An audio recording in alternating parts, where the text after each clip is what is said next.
We now return to Mind Matters on DZRJ, 810 AM, the voice of the Philippines. Here's your host, Denise Celdran. And we're back. If anybody wants to share any problem about the topic, we can call 897-8374, 895-4460. So just to recap, how to say no problem to your problems. Number one is accepting the situation for what it is with as much clarity as possible. Number two is dropping the ego. Dropping the ego usually means being humble, being able to admit I have a problem and I need help. Or if it's a personal problem that has to do with relationships with whoever, it usually means dropping the ego, putting out your hand first, being able to ask for forgiveness or being able to forgive, depending on the situation. Because a lot of times our ego gets in the way. You can have a friendship for how many, 20 years, and then one little problem happens, and the ego comes up and you say, no, I can't forgive this thing, and 20 years of friendship down the drain. So acceptance, letting go of the ego.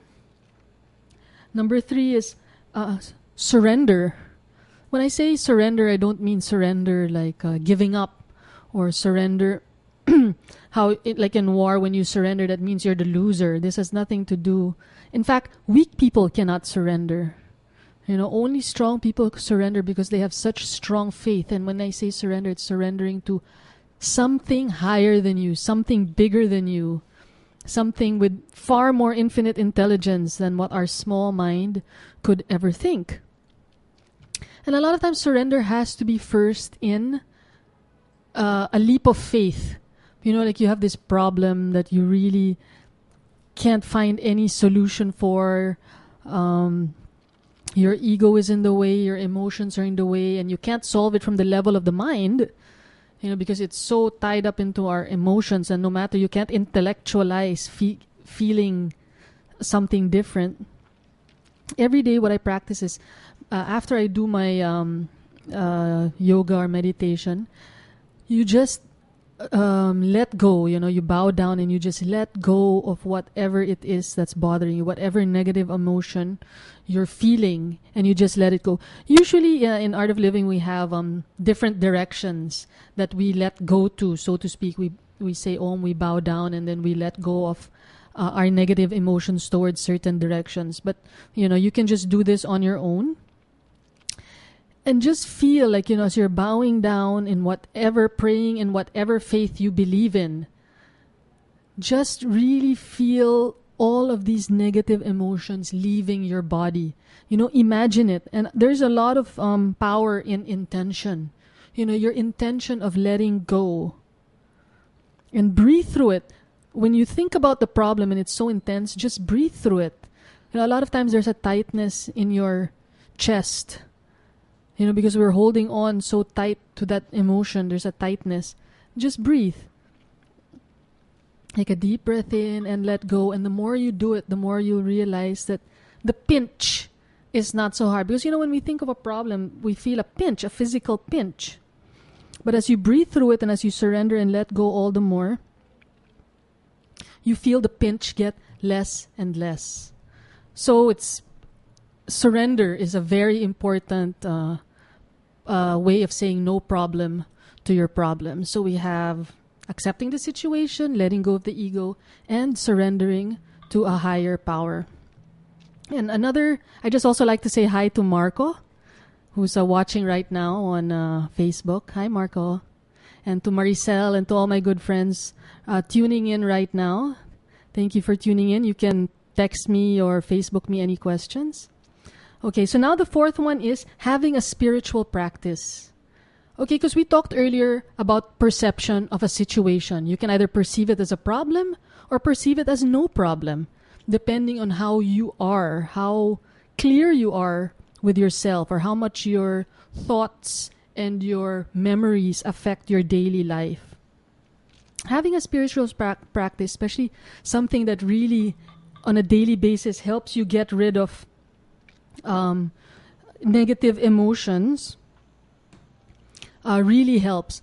So my personal spiritual practice is pranayama, breathing, and yoga that I've learned and that I teach in the Art of Living. And ever since I've been doing it, I can say when I first started about 5 years ago, when I first finished the course and I did 40 days of that breathing practice that they taught us, I felt really great benefits. It was amazing, the change, the amount of energy I had, the outlook I had towards situations. It's because when your prana is high, when you have high energy, you tend to look at things differently. If your energy is low and you feel weak and you didn't eat so well, like you ate a lot of junk food and coffee and you didn't sleep enough, of course you're short-tempered and you snap and anything becomes a problem. Almost everything becomes an annoyance to you.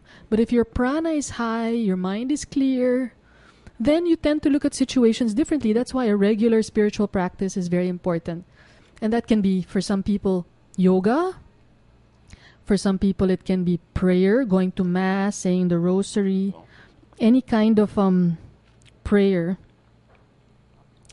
can really help change your perception about a situation.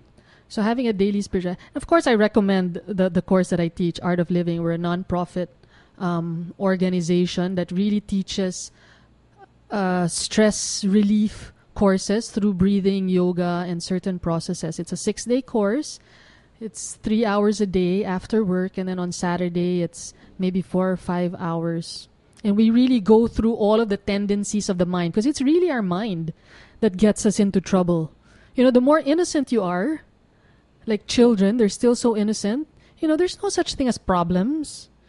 If something bad happens, they cry. And then that's it. Finished. They don't carry it with them. With us, when something happens, we have this tendency, even if our life is 80% wonderful and 20% crap, we get the 20% and we water it and we think about it and it manifests and becomes even bigger. So that's why a daily spiritual practice is very important.